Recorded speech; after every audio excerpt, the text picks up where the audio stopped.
আসসালামু আলাইকুম ওয়া রাহমাতুল্লাহি ওয়া বারাকাতুহু। বিসমিল্লাহির রহমানির রহিম। ইন্নাল হামদালিল্লাহ নাহমাদুহু ওয়া নাস্তাঈনুহু ওয়া নাস্তাগফিরুহু ওয়া নাউযু বিল্লাহি মিন শুরুরি আনফুসিনা ওয়া মিন সাইয়্যাতি আ'মালিনা। মান ইয়াহদিহিল্লাহু ফালা মুদিল্লা লাহু ওয়া মান ইউদ্লিল ফালা হাদিয়া লাহু। ওয়া আশহাদু আল লা ইলাহা ইল্লাল্লাহু ওয়াহদাহু লা শারীকা লাহু ওয়া আশহাদু আন্না মুহাম্মাদান আবদুহু ওয়া রাসূলুহু সাল্লাল্লাহু তাআলা আলাইহি ওয়া আলা আলিহি ওয়া সাহবিহি ওয়া সাল্লামা তাসলিমান কাসীরা। আম্মা বা'দ। فقد قال المؤلف حفظه الله تعالى: باب في بيان ما يستحب أو يباح فعله في الصلاة.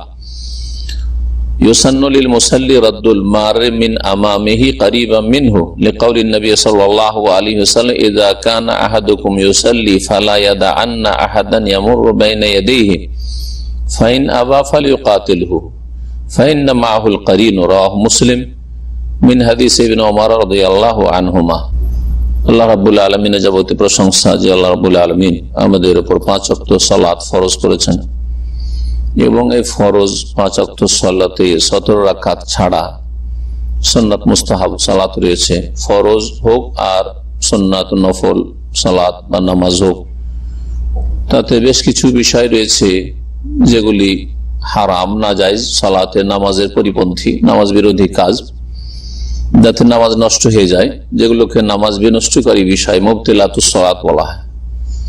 আর কিছু বিষয় আছে যেগুলি নামাজের ভিতরে জায়েজ অথবা মুস্তাহাব করা ভালো।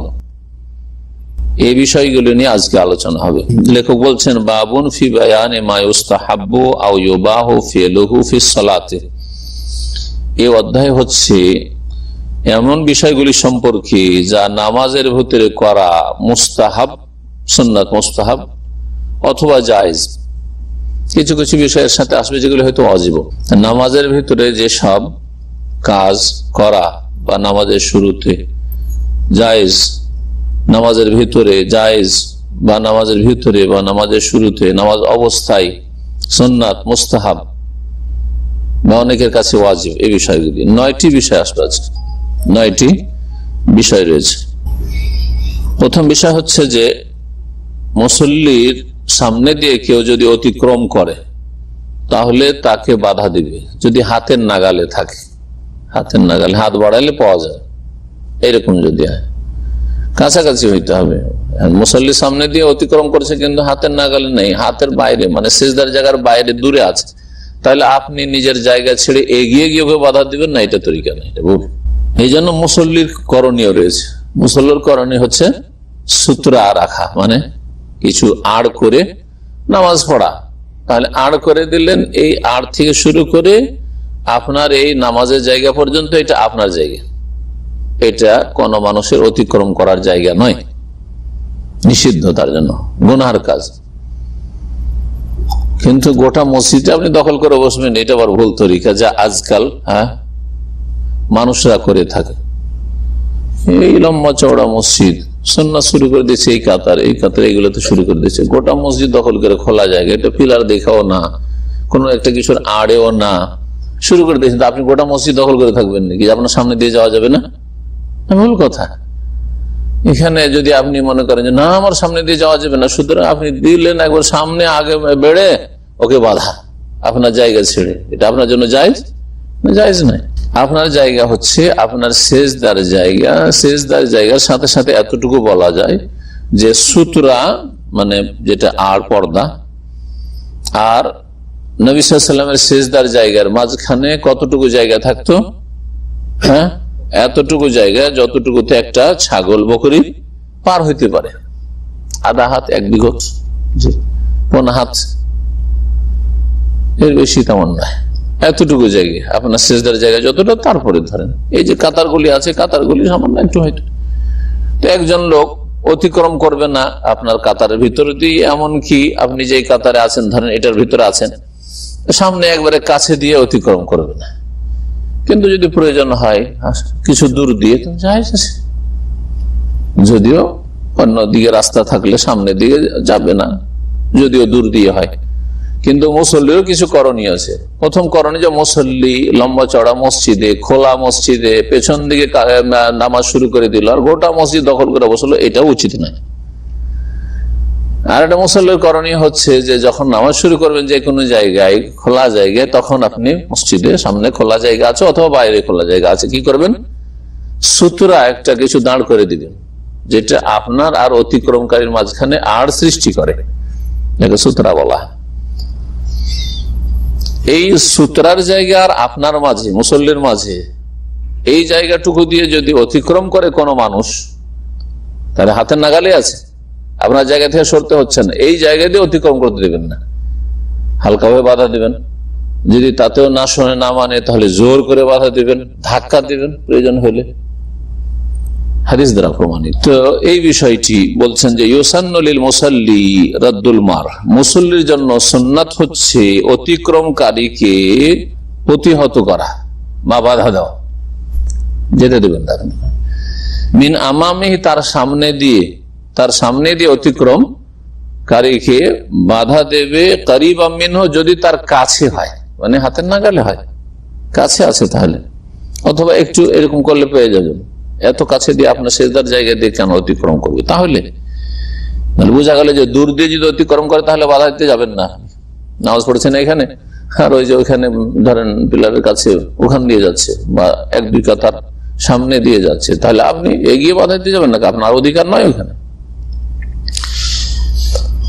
নবী করিম সাল্লাল্লাহু আলাইহি সাল্লামের বাণী রয়েছে এই বিষয়ের দলিল হিসাবে, ইযা কানা আহাদুকুম ইউসাল্লি, তোমাদের কোন মানুষ যখন সালাত আদায় করবে, নামাজ পড়বে, ফালা ইয়াদাআন্না আহাদান, কাউকে যেন না ছাড়ে, ইয়ামুরু বাইনা ইয়াদিহি, যে তার সামনে দিয়ে অতিক্রম করবে, কোন মানুষের সামনে দিয়ে পার হতে ছাড় দেবেন না, তাহলে বাধা দেন, ইশারার বাধা বা এরকম করাতে শুনে গেল হয়তো।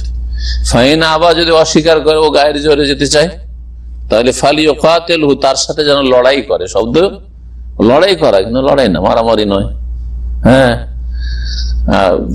শুরু করে দিলেন না, এটা না। এখানে ফালিয়ুকাতিলহুর অর্থ ভাষ্যকারগণ মুহাদ্দিসিনা করেছেন ফালিয়াদফাহু বিকুওয়াতিন, হ্যাঁ হ্যাঁ, কি করে, হ্যাঁ শক্ত হয়ে বাধা দেবেন, আসলে প্রতিহত করবেন তাকে, বিকুওয়াতিন, আপনার নিজের শক্তি দ্বারা। একটু যদি দিচ্ছেন না, আপনি তো ঢিলা হয়েছিল, হাতটা নেড়িয়ে চলে যাচ্ছে, আপনার হাতটাকে সরিয়ে একদম শক্ত করে দেন, একটু ধাক্কা, হ্যাঁ এইটা হবে, মানে মারামারি না, কেন মারামারি করলে নামাজ ভঙ্গ হয়ে যাবে। ফাইন না মাহুল কারিন, কেন ওকে জোর করে বাধা দিবেন, বল প্রয়োগ করে, কারণ ওর সাথে কারিন নামক শয়তান আছে।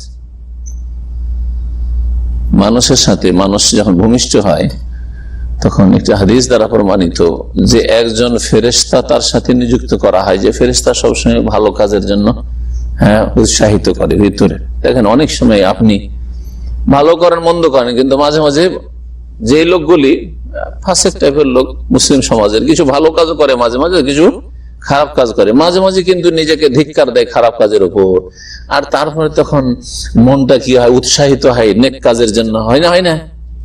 এটা কোত্থেকে হচ্ছে? ওই যে ফেরেশতা বলছে, তুই একটা মুসলিম, হ্যাঁ মুসলিমের সন্তান, আল্লাহ পরকালে বিশ্বাস তোর, হ্যাঁ জাহান্নাম বলে তোর ভয় নেই, এই যে মনের ভিতরে কথাগুলি আসছে যে আমি কি করছি এগুলো, এই যে আপনার সঙ্গী যেদিন ভূমিষ্ঠ হয়েছেন, আপনার সঙ্গী ফেরেশতা আছে, হ্যাঁ অনিষ্ট বন্ধু, সে হচ্ছে ভালো সঙ্গী আপনার, আর আরেকটা সঙ্গী জিন সঙ্গী, বদ সঙ্গী নিযুক্ত করা হয়েছে। যেই দিন মানুষ ভূমিষ্ঠ হয়েছে, প্রত্যেক মানুষের সাথে নিযুক্ত করা হয়েছে, ও সবসময় কুমন্ত্রণা দিবে, অশ্বাসা দিবে, হ্যাঁ সবসময় খারাপ কাজের জন্য প্ররোচিত করবে। হ্যাঁ করলি তো কি হলো, তুই মেলা লোকের চাইতে ভালো, তুই একটা গুনাহ করছিস, মানুষ গুনাহতে ডুবে আছে, এমনটা কি তোবা করে নিবি, এরকম কথা আসে না? মাঝে মাঝে আসে কিনা, যাক ভুল করলাম আল্লাহর কাছে তোবা করে নেব, যাক আজকে না হয় শুয়ে থেকে যে ঘুম চাপছে, থাক নামাজটা পরে পড়ে নেব, হ্যাঁ জামাতটা ছেড়ে দিয়ে আজকে একটু ঘুমটা পুরা করে নিই। এই যে শয়তানি কথা হল কোথেকে আসছে? ওই যে আপনার ভূমিষ্ঠ হওয়ার দিন থেকে শয়তান কারিন নিযুক্ত আপনার সাথে আছে, এবং আপনাকে পরিচিত করেছে মন্দ কাজের জন্য, বুঝা গেছে না? এই কারিনের কথা সূরা কাফে 2 বার করে এসছে। সূরা কাফ কার মুখস্থ আছে? সূরা কাফ, ক্বালা কারিনুহু রব্বানা মা আতগাইতুহু, অসৎ মানুষের যে ঘনিষ্ঠ সঙ্গী জিন শয়তান বলবে, রব্বানা হে রব, আমি ওকে জবরদস্তি গুমরা করিনি, ওয়ালাকিন কানা ফি দালালিম বাইদ, তবে ও সুদূর ভ্রষ্টতায় গুমরাহিতে ছিল, ও নিজে গুমরাহ, আমি জবরদস্তি ধরেছি নাকি? জবরদস্তি ওকে ধরে টেনে নিয়ে গেছি পাপে? কোনদিন কি জিন শয়তান ধরে নিয়ে গেছে জবরদস্তি? ধরে নিয়ে যায়নি, কিন্তু মনের মধ্যে ওয়াসওয়াসা দিচ্ছে, আপনাকে ওই কাজটা ভালো লাগছে, পাপটা ভালো লাগছে, করে ফেলছে। কিয়ামতের দিন ওই কারিন বলবে, কোরআনে কারীমে আল্লাহ বলছেন, এই কারিনের কথা শুনে কাফের হয়েছে। এই লোক প্রথম কথা একজন মুসলিম হিসাবে জানতে হবে ওকে যে নামাজের সামনে দিয়ে যাওয়া জায়েজ নয়, গুনার কাজ। তারপরেও যাচ্ছে, ওকে বাধা দেওয়া হইলো, তাহলে ওকে হুঁশ করা উচিত যে আমি জানছি যে যাওয়া জায়েজ নয়, তারপর ওকে বাধা দিল, ঠিক আছে যাবো না। তারপরে যদি যাওয়ার চেষ্টা করে গায়ের জোরে, তাহলে তার সাথে যে কারিন শয়তান জিন নিযুক্ত আছে, ও তাকে কি করছে? আরো প্ররোচিত করছে যে তোকে যেতে দিতে চাই না, আর তুই যদি এখানে না যাস তাহলে তোকে হার মানতে হলে, তুই ছোট হয়ে গেলি, আর ওর কথাই থেকে গেল, যেতে দেবো না। শয়তান এভাবে বিভ্রান্ত করে না? করে না? করে।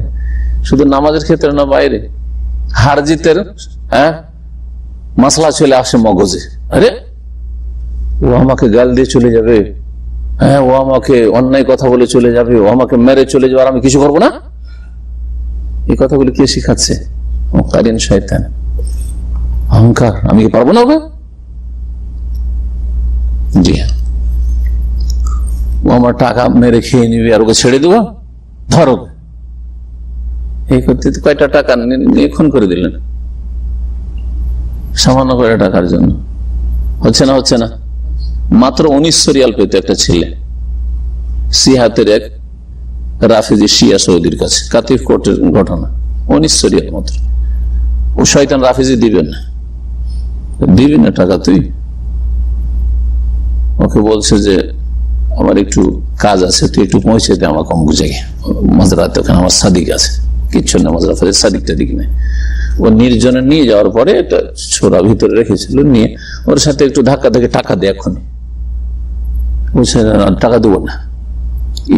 এর মধ্যে শয়তান ঢুকে আছে যে আমি তো সৌদি, আর ই হচ্ছে আমার আমের লেবার, না দিলে কি হবে টাকা। এর মধ্যে এক শয়তান ঢুকেছে, কথা বোঝা গেছে।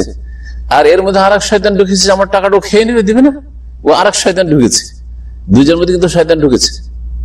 কত বড় ঘটনা ঘটছে,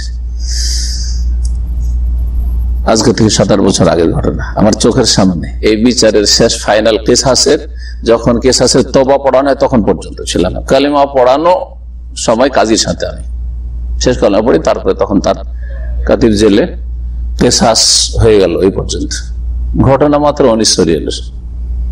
নিয়ে যাওয়ার পর যখন টাকা দিতে চাই না, টাকা এখনই দে, ওর কাছে তো অস্ত্র আছে, ও তো অস্ত্রের জোরে কথা বলছে। ও আর এই তো ভাবতে পারেনি যে টাকা দেবো না, আমি একে ধাক্কা দিয়ে ফেলে দেবো। ও ধাক্কাধাক্কি করার চেষ্টা করেছে, ও ছোড়া দিয়ে কয়েকটা আঘাত করেছে, তারপর যখন ঘাইল হয়ে পড়ে গেছে ওকে জবাই করে দিয়েছে।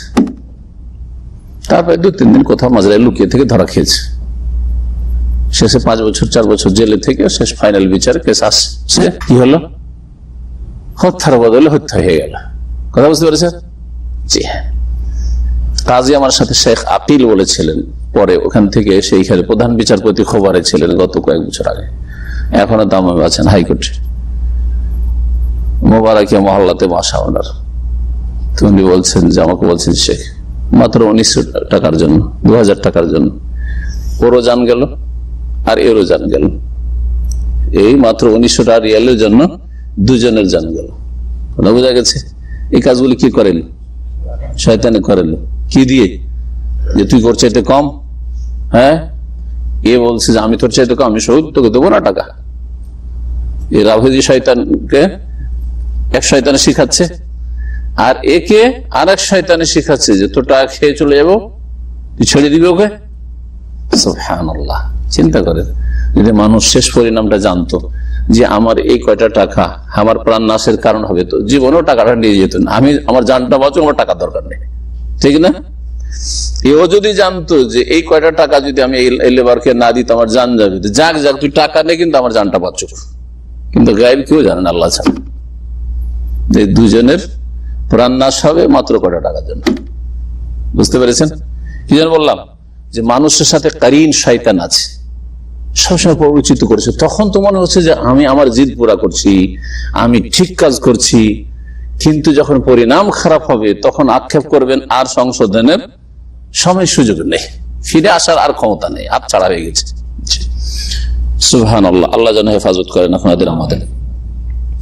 হাদিস সহিহ মুসলিমের, ওই নামাজের সামনে দিয়ে যে পারাপার করে তার মধ্যেও শয়তান ঢুকে, তোকে কিরকম বাধা দিবে, হ্যাঁ তোর এমার্জেন্সি আছে, শয়তান ওখান দিয়েও ঢুকছে, তোর জরুরি আছে যাওয়া, হ্যাঁ তোর পার্কিং এ গাড়ি নেই, হ্যাঁ তো এখন 50 রিয়াল কি লেগে যেতে পারে আমাদের ট্যাক্সিওয়ালা ভাইদের, হ্যাঁ গ্রামা লেগে যেতে পারে, 50 রিয়াল বাঁচার জন্য এখানে মারামারি শুরু, হ্যাঁ জবরদস্তি নামাজের সামনে দিয়ে যাওয়ার কত গোনা নেবেন। হাদিস সহিহ মুসলিমের আব্দুল্লাহ বিন ওমর রাদিয়াল্লাহু তাআলা আনহুমা থেকে বর্ণিত।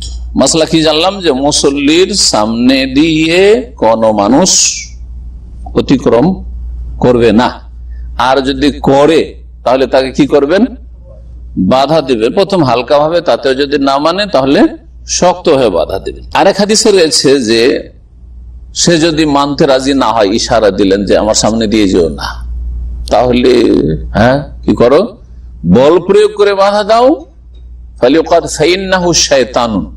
ওর সাথে শয়তান আছে বলা, তাতে রয়েছে সে হচ্ছে শয়তান, যার উপর শয়তান সওয়ার হয়েছে সে শয়তান। নবী সাল্লাল্লাহু আলাইহি ওয়াসাল্লাম আরেক হাদিসে কি বলেছেন, ওই লোকটি হচ্ছে শয়তান যে নামাজের সামনে দিয়ে অতিক্রম করছে। জি, দ্বিতীয় যে মাসআলা সেটা হচ্ছে ফরজ নামাজ যদি হয়, বলছেন ওয়াজিব রাদ্দুল মার বাইনা ইয়াদিল মুসাল্লি ইযা কানাতিস সালাতু ইয়াহরুমু কাতউহা কাল ফারিদা, এমন নামাজ যেই নামাজ ভঙ্গ করা জায়েজ নয়। দেখেন সুন্নত নামাজ প্রয়োজনে ভঙ্গ করা যায়, সুন্নত নামাজ প্রয়োজনে ভঙ্গ করা যায়, মাসালা জেনে নেন। যেমন সুন্নত নামাজ শুরু করেছেন আর আপনার বাপ ডাকছে, মা ডাকছে, ছেড়ে দেন, কোনো হবে না, কারণ মায়ের ডাকে বাপের ডাকে সাড়া দাও ফরজ বিনা বিলম্বে, আর সুন্নত পড়া সুন্নত, বুঝতে পারছেন। কিন্তু ফরজ নামাজ একেবারে এমার্জেন্সি না হইলে ভঙ্গ করা জায়েজ নয়। আপনার জন্য এমার্জেন্সি, আপনার জানের ভয়, অথবা আপনার সামনে কারো প্রাণ যাচ্ছে, একটা ছেলে ডুবে মরছে, হ্যাঁ বা কারেন্টে হাত দিচ্ছে দেখতে পাচ্ছেন, অথবা এমন কিছু করছে যাতে হ্যাঁ বা একটা লোক হঠাৎ করে আছাড় খেয়ে পড়ে গেছে, বেহুশ, ওকে তাড়াতাড়ি হসপিটাল নিতে হবে, আপনি নামাজ পুরা শেষ করতে করতে হ্যাঁ মরে যাবে, তো এইরকম ক্ষেত্রে কি করা যাবে, যাতে করে এই সমাধানটা করা যায়, এতটুকু বা পরিমাণ, মানে সব মুসাল্লি যে নামাজ ছেড়ে দিবে তা নয়, একজনকে উঠাবার জন্য 2-4 জন লাগবে, 2-3 জন লাগবে, 2-3 জন নামাজ ছেড়ে দিলে হলো। ফরজ নামাজকে ভঙ্গ করা যায় না যদি কোনো এমার্জেন্সি না হয়, থাকে আগুন লেগে গেছে মসজিদে, হ্যাঁ হিংস্র পশু দেখছেন, নামাজ ছাড়া যাবে না, ফরজ হলে ছেড়ে দিতে হবে, ছাড়া জরুরি। তো বলছেন যে মুসল্লির সামনে দিয়ে ফরজ নামাজ পড়নে वाला মুসল্লি যে ফরজ নামাজ পড়ছে তার সামনে দিয়ে যদি কেউ অতিক্রম করে, আর এই ফরজ নামাজকে ভঙ্গ করা জায়েজ নয়, তাহলে সেই ব্যক্তিকে যে নাম ফরজ নামাজের সামনে দিয়ে অতিক্রম করছে তাকে প্রতিহত করা, তাকে বাধা দেওয়া, এটা ফরজ। আগেটি ছিল সুন্নতের বিষয়, কারণ ওই নামাজে ফরজের কথা নয়, যে কোনো আম নামাজ, সুন্নত নামাজ, নফল নামাজ, বেতর নামাজ, এরকম নামাজ। কিন্তু বলছেন যে যদি ইযা কানাতিস সালাতু ইয়াহরুমু কাতউহা, যদি সেই নামাজ ভঙ্গ করা হারাম হয়, কাল ফারিজ, যেমন ফরজ নামাজ,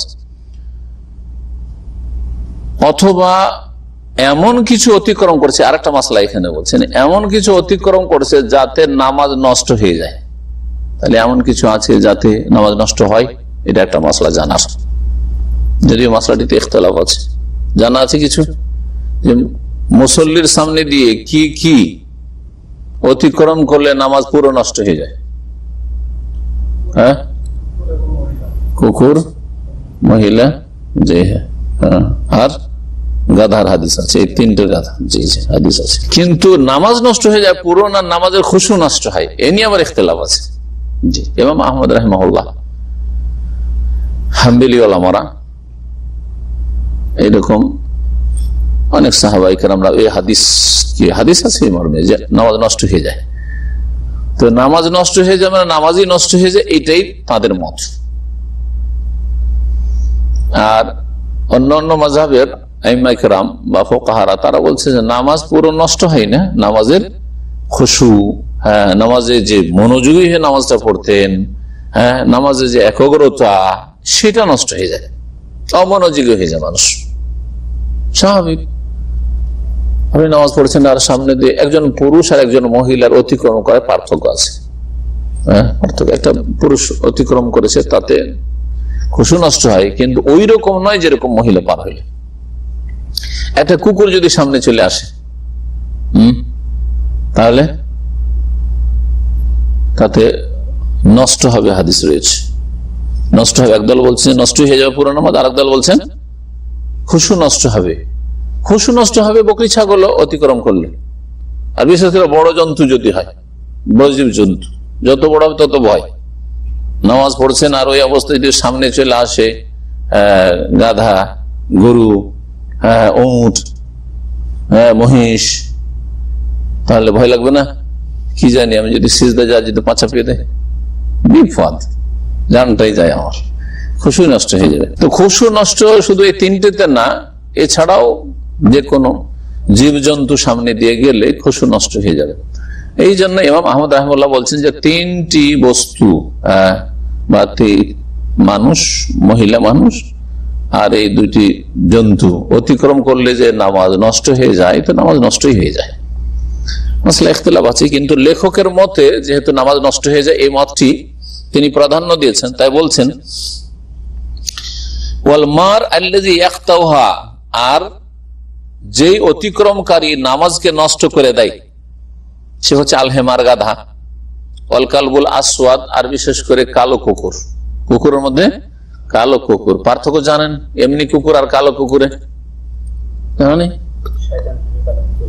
ওটা তো একটা কথা, হাদিসের কথা, হ্যাঁ, যে শয়তান বলা হয়েছে। এরও ব্যাখ্যা, কালো কুকুর শয়তান কেন বলা হলো, এরও ব্যাখ্যাতে দ্বিমত, ইখতিলাফ রয়েছে। কেউ বলেছে কালো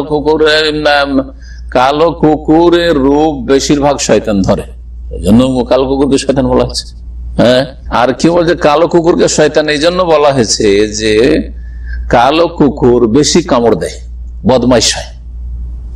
অন্যান্য কুকুরের তুলনায় কালো কুকুর, হ্যাঁ, বেশি জ্বালায় আর বেশি কামড়ায় মানুষকে, সেই জন্য ওখানে বেশি ভয় যে নামাজ পড়ে যদি কামড়ে নেই কুকুরে, নামাজ নষ্ট হয়ে যাবে।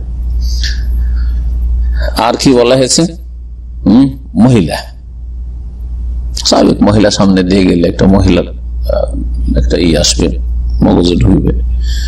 নবী সাল্লাল্লাহু আলাইহি ওয়াসাল্লাম এরকম হাদিস রয়েছে। লাকিন ইযা কানা আমামাল মুসাল্লি সুতরা, তবে মুসল্লির সামনে যদি সুতরা আড় থাকে, এই সুতরা মানে এই শাইয়ুন মুরতাফিউন মিন জিদারিন আনহু, কোন উঁচা জিনিস, সেটা দেয়াল হোক অথবা অন্য কিছু হোক, পিলার হোক আর কিছু হোক, কোন সেলফ হোক, এটা কিছু উঁচা হইলে ওটি হচ্ছে সুতরা, কমপক্ষে 1 হাত, মোটামুটি 1.5 হাত থেকে 1 হাত, জি, কমপক্ষে হইতে হবে। আর তারপরে যত বড় হবে, চওড়া হওয়া জরুরি নাই, হ্যাঁ, চওড়া হলে হইলো, আর না হলে যদি চিকনও হয় আর 1 হাত পরিমাণ দাঁড় করা থাকে, সেটা হচ্ছে সুতরা। বলছেন যে ফালা বাসা ইয়ামুরামি ওয়ারাইহি, যদি মুসল্লির সামনে সুতরা থাকে তাহলে সুতরা যে পর্দা আড় করা আছে, এই আড়ের বাইরে দিয়ে যদি অতিক্রম করে, মহিলা অতিক্রম করছে বা গাধা অতিক্রম করছে অথবা কুকুর অতিক্রম করছে, তাতে কোনো যায় আসে, নামাজ নষ্ট হবে না, নামাজ নষ্ট হবে না। বলছেন ফাইন লাম ইয়াকুন লাহু সুতরা, যদি সুতরা না থাকে, ফালা বাসা ইয়ামুররা মিম্মা ওয়ারা মাহাল্লা সুজুদিহি, যদি সুতরা না দিয়ে কেউ নামাজ পড়ে তাহলে বলছেন যে সেজদার জায়গা ছাড়া বাকি অংশ দিয়ে যদি অতিক্রম করে তো জায়েজ। যে মশাটি এর আগে বলেছি যে খুব বেশি তো সেজদার জায়গা, তার সাথে সাথে আধা হাত আপনি নিতে পারেন, কিন্তু গোটাটা আপনি দখল করে আছেন, এটা উচিত নয়। এই জন্য উচিত হবে কারো কাছে সুন্নত, কারো কাছে ওয়াজিব, কিন্তু মুসল্লির জন্য সুতরা দাঁড় করে নামাজ পড়া এটা সুন্নত তো সকলের কাছে, কিন্তু কেউ কেউ ওয়াজিব বলেছে। জি, কারণ আপনার এই ত্রুটির কারণে কোন লোক গুনাহগার হইতে পারে, জাহেল, মূর্খ, জানে না। অনেকের অবহেলা আছে, মুসল্লির সামনে দিয়ে অতিক্রম করাটা কোনো ব্যাপারই মনে করে না, জানলেও অথবা জানেই না, মাসলা এরকম আছে।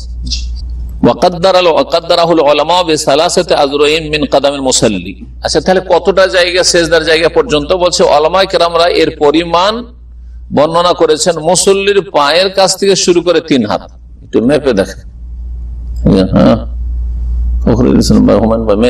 এদিকে এদিকে মাপেন, এই যে নকশ যে কাতার লাগানো আছে তাহলে বোঝা যাবে। হ্যাঁ 1 2 মাশাআল্লাহ মোটামুটি 3। হ্যাঁ ঠিক আছে, আপনার পায়ের কাছ থেকে 3 হাত ওইভাবেই করা আছে এখানকার কাতারগুলি, যে মানে তৈরি করা আছে। তাহলে এখানে দ্বিতীয় বিষয় যে মশলাটি জানলাম যে ফরজ নামাজ, যেই নামাজ ভঙ্গ করা জায়েজ নয়, সেই নামাজের সামনে এমন কিছু যদি অতিক্রম করে যাতে নামাজ নষ্ট হয়ে যায়, আর নামাজ নষ্ট হয় কি অতিক্রম করলে? গাধা, কুকুর, কালো কুকুর বিশেষ করে, আর মহিলা, তাহলে কি করতে হবে? তখন ওয়াজিব, তখন প্রতিহত করা। কুকুর যেন সামনে না আসে, মহিলা যেন সামনে না আসে। মহিলাকে বাধা দিতে গিয়ে তো গায়ে হাত দেবেন, আমার ওটাও মনে রাখতে হবে। আবার এটা মনে করিয়েন না যে আমার সামনে কেন আসবো গায়ে হাত দেবো, গায়ে হাত দেওয়া জায়েজ নয়। নাজায়েজ কাজ করে আপনি সব করতে চাইবেন না। যতটা সম্ভব সেই ক্ষেত্রে ওইভাবে প্রতিহত করতে হবে ইশারার মাধ্যমে। 3 নম্বর মাসালা হচ্ছে ইত্তেখাযু সুতরাতে সুন্নাতুন ফি হাক্কিল মুনফারিদি ওয়াল ইমামি। নামাজি হচ্ছে 3 প্রকার, তাই না? নামাজি কত প্রকার? এক হচ্ছে একাকী নামাজি, ইমাম নামাজি, আর মুক্তাদি নামাজি। মুক্তাদি নামাজের জন্য সূত্র লাগবে। হ্যাঁ, কোথায় সূত্র দিব? মুক্তাদির নামাজের সূত্র হচ্ছে ইমামের সূত্র, সূত্রাতুল ইমামে সূত্রাতুল লিমান খালফা। ইমামের সূত্র দেওয়াটাই হচ্ছে মুক্তাদি, যতই কাতার থাকবে পিছনে সবার জন্য সূত্র। ইমামের সামনে দিয়ে যদি অতিক্রম না করে তাহলে আর কোনো অসুবিধা নেই। এই জন্য এখান থেকে আরেকটা মাসলা জেনে নেন যে 2 কাতারের মাঝখান দিয়ে যদি এপার থেকে ওপার যাতায়াত করে এটা নাজায়েজ নাই, যেটা অনেকে যায় না, যার ফলে ধরেন ওই মাথায় খালি পড়ে আছে লম্বা চড়া মসজিদ, কিং ফাহাদ মসজিদের মতো দমদম, হ্যাঁ, বা মসজিদে হারা, মসজিদ নববীতে, এপার থেকে ওপার ওইদিকে সব খালি, কিন্তু রাস্তা কোথাও এদিক ওদিক পেছন দিকে যাওয়ার উপায় নেই, 2 কাতার মাঝখান দিয়ে যাচ্ছে। অনেক জাহেলা বাধা দেয়। বাধা দিবেন? বাধা দিবেন নাকি? একাকী হলে বাধা দিবেন, ইমাম বাধা দিবেন, কিন্তু মুক্তাদির বাধা দিবেন আমার সামনে দিয়ে যাবে না, না না না, সুন্নাত নামাজ পড়ছেন একা একা, তখন বাধা দিবেন। কিন্তু ফরজ নামাজে ইমামের পেছনে আছেন, আপনাদের সূত্রা কোথায় আছে? ইমামের সামনে আছে। ওইটাই 2 কাতারের মাঝখানে, যে কোনো 2 কাতারের মাঝখান দিয়ে এপার থেকে ওপার যদি যাই কোনো প্রয়োজনে কোনো অসুবিধা নেই। পুরোটা চলে যাক, মাথা থেকে মাথা, অথবা কিছু অংশ যাক। জি, আর এই মর্মে হাদিস রয়েছে, নবী করিম সাল্লাল্লাহু আলাইহি ওয়াসাল্লাম মিনায় নামাজ পড়েছেন কাতারের মাঝখান দিয়ে। হ্যাঁ, এক সওয়ারি জানোয়ার জন্তু অতিক্রম করে চলে গেল, নবী সাল্লাল্লাহু আলাইহি ওয়াসাল্লাম কিছু বলেন, সাহাবীদের সামনে দিয়ে অতিক্রম করতে। সুতরাং যদি জীব জন্তু অতিক্রম করা জায়েজ, তাহলে হ্যাঁ মানুষ জায়েজ। জি, এক কথায় একাকী যদি নামাজ পড়ে তাহলে সূত্র দেওয়া হচ্ছে অধিকাংশ ওলামাদের নিকটে সুন্নাত, যদিও কেউ কেউ ওয়াজিব বলেছে, কারণ নবী সাল্লাল্লাহু আলাইহি ওয়াসাল্লাম সূত্র দেওয়াও তোমরা বলেছেন। সেই জন্য অনেকে বলছেন যখন নবী সাল্লাল্লাহু আলাইহি ওয়াসাল্লাম হুকুম করেছেন তো তার হুকুম পালন করা ওয়াজিব, যতক্ষণ পর্যন্ত কোনো ইশারা ইঙ্গিত না পাবো যে না এটা ওয়াজিব না, এটা হচ্ছে সুন্নত কাজ। এইরকম ইমামের জন্য সূত্র দেওয়া হচ্ছে ওয়াজিব। ফাঁকা মাঠে নামাজ শুরু করছেন আর ইমামের সামনে কোনো সূত্র নেই, আর বলছেন যে না এখানে তো কোনো লোক সামনে আসার কোনো সম্ভাবনা নেই। অনেকে কিন্তু এসব যুক্তি পেশ করে, সম্ভাবনা থাক আর না থাক, আসল হচ্ছে যে কি করতে ইমামের সামনে কি করতে হবে? সূত্র দিয়ে নামাজ পড়তে হবে। মসজিদ হলে তো ইমামের সামনে সূত্র আছে, মেহরাব আছে, দেয়াল আছে, সূত্র আছে, ঠিক কিনা? কিন্তু খোলা মাঠে অনেক সময় সূত্র অনেকে দেয় না। যদি কোন মানুষ মাঠে নেই, তার মানে সম্ভাবনাও নাই যে ইমামের সামনে কেউ আসবে, আশেপাশে কোনো লোক নেই, তারপরেও সূত্র দিয়ে নামাজ পড়া সুন্নাহ। জি, ইত্তেখাযু সূত্রাতে সুন্নাতুন বলছেন যে সূত্রা ব্যবহার করা সুন্নাত ফি হাক্কিল মুনফারিদি ওয়াল ইমাম, একাকী নামাজীর ক্ষেত্রে এবং ইমামের ক্ষেত্রে। লিকাউলিহি সাল্লাল্লাহু আলাইহি ওয়াসাল্লাম, নবী সাল্লাল্লাহু আলাইহি ওয়াসাল্লাম বলেছেন ইযা সাল্লা আহাদুকুম, তোমাদের কোন ব্যক্তি যখন নামাজ আদায় করবে, ফালইউসাল্লি ইলা সূত্রা, যেন নামাজ আদায় করে সূত্রাকে সামনে করে। সূত্রা মানে আড় তৈরি করে। ওয়ালিয়াদনু মিনহা, এবং সূত্রার কাছাকাছি হয়ে যেন নামাজ পড়ে। এটা আরেকটা মাসলা, সূত্রা দিয়ে দিলে হবে না, সূত্রার কাছাকাছি নামাজ পড়তে হবে। অনেকে সূত্রা দেয় কিন্তু দূরে, এখানে নামাজ পড়ছে আর ওই 4টা আমার সূত্রা দূরে হয়ে গেল না, সেজদার জায়গার পরে একটা বকরি ছাগল যাওয়ার সমান জায়গা রাখেন, তারপরে সুতরা দিয়ে দেন, ব্যাস, বেশি জায়গা রাখেন না।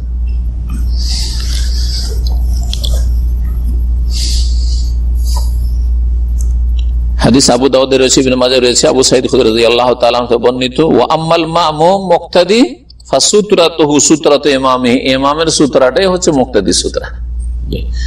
4 নম্বর বিষয় হচ্ছে ওয়ায়ুসান্নু আন তাকুনা সুতরাতু কায়িমাতান, সুন্নাত হচ্ছে যে সুতরাটা যেন দাঁড়িয়ে থাকে, দাঁড়িয়ে থাকে, শুয়ে রাখেন, ধরেন এটা সুতরা, এভাবে দাঁড় করে রাখবেন নামাজির সামনে, ঠিক আছে, ফেলে রাখবেন, বলছে এটি আমার সুতরা, চলবে? এটা লাঠি ফেলে দেখেন সামনে, বলছেন এটা সুতরা, চলবে না? চলবে না। সুন্নত হচ্ছে যে সুতরা যেন দাঁড়ানো অবস্থায় থাকে, কামুখারাতির রাহলে বা কামুআখিরাতির রাহলে, কয়েক রকম করে পড়া হয়েছে। উটের পিঠে যে হাওদা থাকে বা হাওদাজ বলে, আরবিতে হাওদাও বলে, বাংলাতে হাওদাই ব্যবহার করে। উটের পিঠে যে বসার জায়গা করা থাকে, তার পেছনে যে সিটটা করা থাকে, তার পেছনে একটা লাকড়ি থাকে, কাঠ, হ্যাঁ, যাতে করে উট হাঁটার সময় পিছন দিকে পিচ্ছল খেয়ে আছাড় খেয়ে না পড়েন। উট যদি দৌড়ও দেয় কিছু, তো পড়ে না যান, হেলান দেওয়ার জন্য একটা হেলান থাকে, একটা কাঠ থাকে, শক্ত হয়ে থাকে। ওটা দেখেছেন কেউ? উটের পিঠে যে উটগুলোতে সওয়ার হয়, অনেকে শখ করে যে ছবি তুলে ওইগুলো উঠে থাকে, দেখেছেন? উটের উপরে যেহেতু সিট তৈরি করা আছে, আলাদা তৈরি করা আছে, ওতে থাকে। ওটা মোটামুটি 1.25 হাত সমান থাকে। হ্যাঁ, লেখক বলছেন 1 হাত, একটু বেশি করে বলেছেন, কিন্তু কম, ওইটা 1.25 হাতের কম থাকে না, সেটা 1 বিঘতের চাইতে বেশি থাকে, এতটা মোটামুটি থাকে। এতটা হইতে হবে সুতরা, যদি আপনার কাছে সুতরার ব্যবস্থা কমপক্ষে এতটা উঁচা হইতে হবে। যত উঁচা করবেন ভালো, উঁচা যদি আরো বেশি হয়তো ভালো, চওড়া যদি হয়তো ভালো, কিন্তু চওড়া যদি না হয় চিকন একটা লাঠিও হয়, আর 1 হাত পরিমাণ আছে সর্বনিম্ন, যথেষ্ট। এই কাদরা যে রাইন, উটের পিঠে যে হাওদা থাকে তার পেছন দিকের কাঠটির সমান, কাঠটির মতো, মানে হচ্ছে 1 হাত, কাদরা যে রাইন 1 হাত পরিমাণ উঁচা। সাওয়ান কানাত দাকিকা, সেটা চিকন হোক, অথবা চওড়া হোক, কুল্লু শাইইন মুরতাফি, আর যে কোনো উঁচা জিনিসকে আপনি, উঁচা বস্তুকে আপনি সুতরা বানাইতে পারেন। না কাঠ আছে, না সেলফ আছে, না দেয়াল আছে, না পিলার আছে, কিছু নেই। দেখছি যে মরুভূমিতে বালি উঁচা আছে সামনের দিকে, হ্যাঁ, বালি পালা লেগে আছে উঁচা হয়ে, বোঝা গেছে না? কংক্রিট আমাদের দেশে অনেক সময় পড়ে আছে, পাথর উঁচা আছে, পাথর, আর পেছন দিকে একটু সমতল আছে, সমতল জায়গায় নামাজ পড়ছে না। সামনে যেটা উঁচা আছে, বালি হোক, বালির একটা ঢের হোক, কিছু কোনো কিছুর একটা সারি হোক, ওটাকে আপনি সুতরা বানিয়েছেন, হবে না? হবে। ধানের সারি লাগানো আছে বাড়িতে, নামাজ পড়ছেন আপনি, সামনে সারি আছে আর পিছনে নামাজ পড়ছেন, ওইটা আপনার সুতরা, নিয়ত করেছে এটা আমার সুতরা, এর মাঝখান দিয়ে কেউ না আসে যাবে, সেটা আপনার সুতরা। যে কোনো জিনিস হতে পারে, কিছু যদি না থাকে, তার ফুসাজ্জাদে, যে কার্পেট আছে বা জায়নামাজ, সাজ্জাদ বলে জায়নামাজকে, যেটা মুসল্লা বা জায়নামাজ। জায়নামাজ শব্দটি ফার্সি, ভালো করে শোনেন, আর মুসাল্লা শব্দটি হচ্ছে আরবি। আর আজকাল এখনকার আরবরা এই মুসাল্লাকে জায়নামাজকে কি বলছে? সাজ্জাদ বলছে। এটা নতুন আরবি, কিন্তু মুসাল্লা মানে নামাজ পড়ার স্থান, এমন কার্পেট যেটা নামাজ পড়ার স্থান, এটা হচ্ছে মুসাল্লা, আরবি শব্দ। আর যায় নামাজ, নামাজ মানে নামাজ, আর যা মানে জায়গা, যা মানে জায়গা, যায় নামাজ আছে, এই জন্য যাই নামাজ যুক্ত, যাই যুক্ত নামাজ, হ্যাঁ, ফার্সি শব্দ।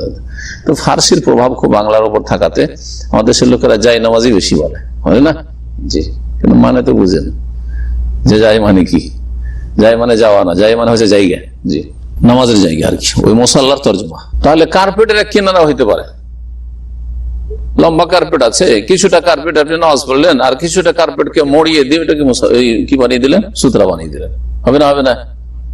অথবা আপনি একটা কার্পেট মোড়ানো আছে, অনেক সময় ফোল্ড করা থাকে কার্পেট গুলো, না, কার্পেট সামনের দিকে রেখে দিলেন, আর এর ছাড়া কিছু নেই, ওইটাকে আমার সুতরা বানিয়ে আমি পিছনে নামাজ পড়ছি, চলতে পারে, সেটা একটা কিনারা হইতে পারে। ওয়ালা ইউজজিউ মুজাররাদুল লওন, শুধু কালারকে সূত্র বানানো জায়েজ নয়।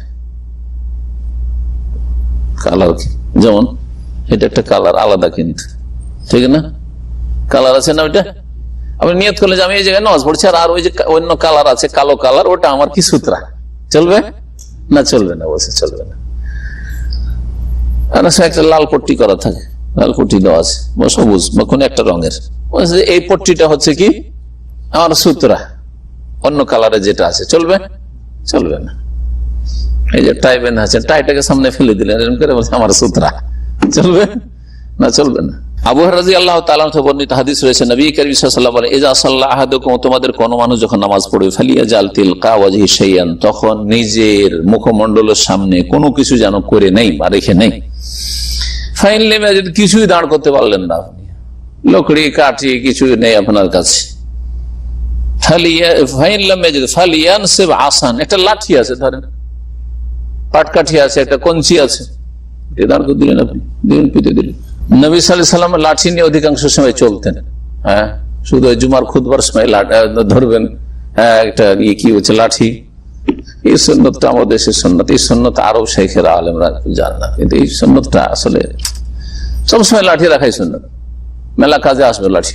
মুসা আলাইহিস সালাম লাঠি রেখেছে, ওই লাঠি মুজিজা হয়ে গেল, তার নবী সাল্লাল্লাহু আলাইহি ওয়াসাল্লাম লাঠি রেখেছেন। কিন্তু আমাদের দেশের আহলে হাদিস মসজিদ গুলোতে এই যে এটাকে সুন্নত মনে করে আসলে এই মশলাটা তারা ভুল বুঝেছে। জুমার খুদে উঠলে একটা লাঠি ধরেই দিল, গতবারে ছুটির দিকে জমা তো পড়াইতে হবে, জমা পড়াইতে যে কোনো জায়গায় পড়াইতে হবে, পড়ালাম তো, যাই হোক লাঠি নেওয়া অভ্যাস নেই দীর্ঘ যুগ, সৌদি আরবে প্রায় 28 বছর ঠিক।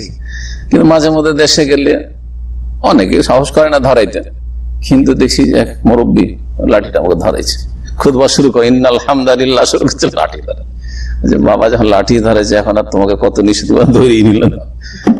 এই যে লাঠিকে জরুরি মনে করে নিয়েছে অথবা সুন্নত শুধু ওই খুতবার সাথে খাস, এই মশলাটা আসলে তাদের বুঝের ভুল।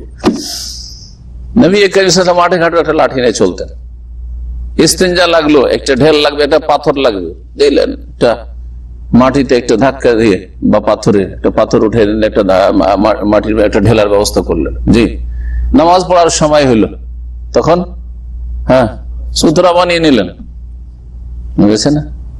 এছাড়াও কোরআনে কারিমে আল্লাহ মুসা আলাইহিস সালামের কথা বলেছেন, ওমা তিলকা বিয়ামিনিকা ইয়া মুসা, আল্লাহ জিজ্ঞাসা মুসা আলাইহিস সালামকে, যে মুসা তোমার ডান হাতে ওটা কি? আল্লাহ তো জানছেন কি, তারপর জিজ্ঞেস করছেন কি, মানে কি করো এটা দিয়ে? তালাহি আসায়া, জবাব এতটা যথেষ্ট। আল্লাহ বলছে এটা কি? এটা আমার লাঠি, বলে দাও তো যথেষ্ট। কিন্তু আল্লাহর সাথে মহব্বত, আর যার সাথে যত মহব্বত তার সাথে তত বেশি কথা বলতে মজা লাগে, ঠিক কিনা? আর যার সাথে মহব্বত কম, 1 মিনিটে বিরক্ত, আরে ভাই রাখেন তো, হ্যাঁ খুব ব্যস্ত আছি করেন না সুবহানাল্লাহ। আল্লাহর সাথে তার কত ভালোবাসা যে সুযোগ পেয়েছে আল্লাহর সাথে কথা বলার। জিজ্ঞাসা করেছেন শুধু কি আছে হাতে, তোর লাঠি বলে এক কথায় পার, আরো কিছু কথা বলবো বলে চলে যাচ্ছেন। হে আসায়া, এটা আমার লাঠি, আল্লাহ আতাওয়াক্কাউ আলাইহা, ক্লান্ত হয়ে যায় নামাজ পড়তে এতে একটু ভর দি, হ্যাঁ আহুস্যু বিহা আলা গানামি, এইটা দিয়ে আমি বকরি চড়াই, তো বকরির জন্য হ্যাঁ পাতা পেড়ে দিই গাছ থেকে, জি ডালে আঘাত করে পাতা হ্যাঁ ঝেড়ে পাতা ঝরাই, আর এতে আমার মেলা কাজ আছে, এই লাঠি দিয়ে আমি কি করি? মেলা কাজ করি। জি লাঠিতে সত্যি মেলা কাজ আছে, গাড়িতে যারা লাঠি রাখেন অনেকে জানে, লাঠি রাখে মেলা কাজ আছে। লাঠি দেখলে বদমাশ লোক ভয় পাবে, আর ওর কাছে কিছু আছে, আপনার কাছে কিছু না, কিচ্ছু ভয় পাবে না, শয়তান প্রকৃতির লোক। তো আল্লাহুল মুস্তাআন। নবী কারীম সাল্লাল্লাহু আলাইহি ওয়াসাল্লাম বললেন যে একটা লাঠি দাঁড় করে দাও, যদি কিছু না থাকে তাহলে। ফাইল্লাম ইয়াকুন মাহু, লাঠিও নেই, নামাজের সময় হয়ে গেছে, ফালিয়া খুত্তা খাত্তান, তাহলে একটা দাগ টেনে দেন, এইভাবে দাগ টেনে দেন। এই দাগ টানার হাদিস ইখতিলাফ আছে, কিছু উলামা রাজই বলেছেন, সুতরাং বলছে যে এটা আমলযোগ্য নয়। ইমাম আহমদ বর্ণনা করেছেন, আবু দাউদ আছে, ইবনে মাজাহ আছে, ইমাম আহমদ এবং আলী ইবনে মাদিনী হাদিসটিকে সহিহ বলেছেন। তো ইখতিলাফ রয়েছে হাদিসটিতে, যদি কিছুই না থাকে তো একটা দাগ, এই হাদিসের ভিত্তিতে দাগ টেনে দেওয়া যেতে পারে, যদি ধুলোতে, বালিতে, মাটিতে দাগ টানা যাবে। মাসালা, তারপরে মাসালা 5 নম্বর মাসালা, তাবতুলু সালাত বিমরুরি কালবিন আসওয়াদ আও হিমারিন আও ইমরাতিন বাইনাল মুসাল্লি ওয়া সুতরাতিহি। একটু আগে যে বিষয়টি বলছিলাম, মুসল্লির সামনে দিয়ে যদি কালো কুকুর বা গাধা কিংবা নারী জাতি মহিলা অতিক্রম করে, পারাপার করে মুসল্লির সামনে দিয়ে, তাহলে কি হয়ে যাবে? নামাজ বাতিল হয়ে যাবে। এটা ইমাম আহমদ রাহিমাহুল্লাহর মত এবং তার অনুসারী যারা হাম্বেলি তাদের মত, অনেকের মত এটা। বাকি ওলামারা বলছেন যে না, খুশু নষ্ট হবে, পুরো নামাজ নষ্ট হবে না। নামাজ নষ্ট হয়ে যাবে যাদের মত, তাহলে যদি বাই চান্স মুসল্লির সামনে দিয়ে, একবার মুসল্লির সামনে মানে কি দূর দিয়ে নয়, মুসল্লির সেজদার জায়গার ভিতর দিয়ে কোন মহিলা পার হয়ে যায়, অথবা একটা কুকুর দিল দৌড়, অথবা একটা গাধা পার হয়ে চলে গেল, তাহলে নামাজ ছেড়ে দিয়ে নামাজটা নষ্ট হয়ে গেছে, আবার পুনরায় নামাজ আদায় করতে হবে, ঠিক না? এটা হচ্ছে ইখতিলাফের ফলাফল। আর যারা বলছে খুশু নষ্ট হইলো, তো নতুন করে আবার নামাজ পড়া লাগবে না, নামাজের নেকি কমলো। নামাজের ভিতরে যত খুশু হচ্ছে নামাজের রূহ আত্মার মতো, তো আত্মা যত স্ট্রং থাকবে তত ভালো। তো বলছে যে নামাজ বাতিল হয়ে যাবে কালো কুকুর অথবা গাধা কিংবা মহিলা অতিক্রম করলে মুসল্লির সামনে দিয়ে এবং সুতরার, মুসল্লি এবং সুতরার মাঝখান দিয়ে সুতরা রাখা উচিত। যেন আবু যার রাদিয়াল্লাহু আনহু হাদিসে রয়েছে, ইমাম মুসলিম হাদিসটি বর্ণনা করেছেন, অথবা যেই জায়গা দিয়ে অতিক্রম করেছে সেই জায়গাটি 3 হাতের ভিতরে আছে, সামনে মুসল্লির সামনে 3 হাতের ভিতরে আছে, কারণ এটা আপনার জায়গা, এর বেশি জায়গা আপনার নয়। 6 নম্বর যে বিষয়টি, ওয়াইজা লিল মুসাল্লি আমরুন বা আরাদা লিল মুসাল্লি আমরুন কাইস্তিজানিন আলাইহি আও সাহা ইমামুহু আও খাফা আলা ইনসানিল উকুফি হালাকা ফালাহু তানবিহু আলা যালিক। নামাজের ভিতরে কিছু কিছু কাজ জায়েজ, যদিও সেগুলি এমনি বিনা কারণে যদি হয় তাহলে ঠিক নয়, বিনা কারণে এই কাজগুলি যদি করা হয় তাহলে ঠিক নয়, নামাজ নষ্ট হয়ে যাবে, কিন্তু কারণবশত জায়েজ। মুসল্লি নামাজ পড়ছে, ওই সময় কেউ এসে নক করছে, এটা কখন হইতে পারে?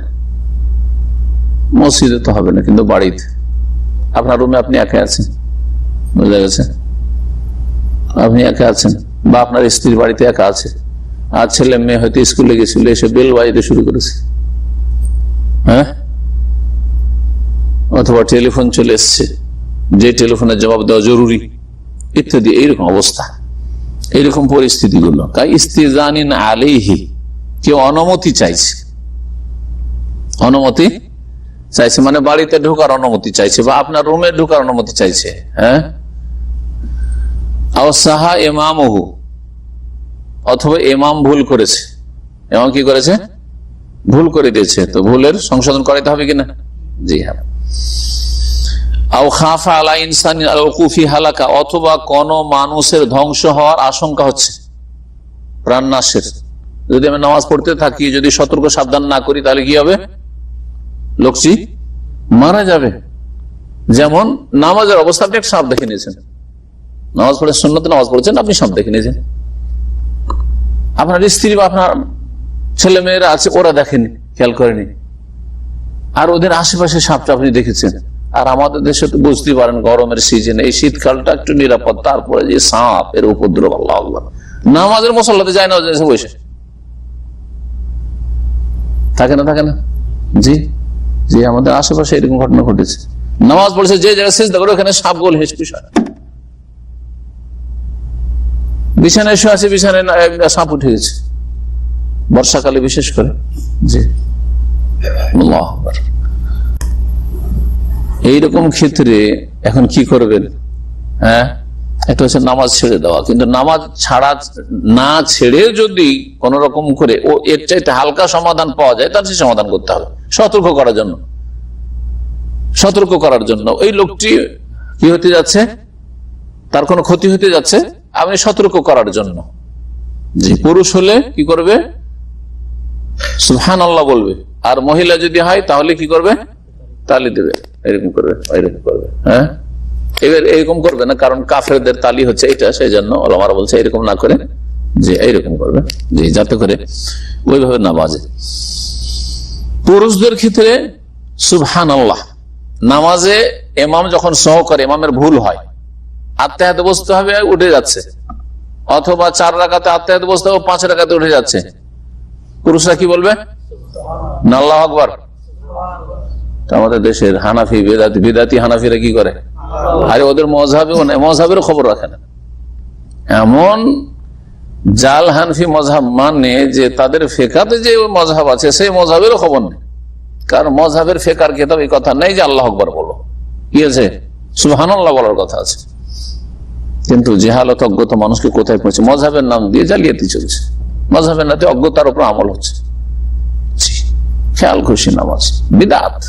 জি, আল্লাহু আকবার বলা, সুবহানাল্লাহ বলতেই জানে না, আল্লাহু আকবার বলে, ভুল করলে কি বলে? আল্লাহু আকবার। আশ্চর্য কথা।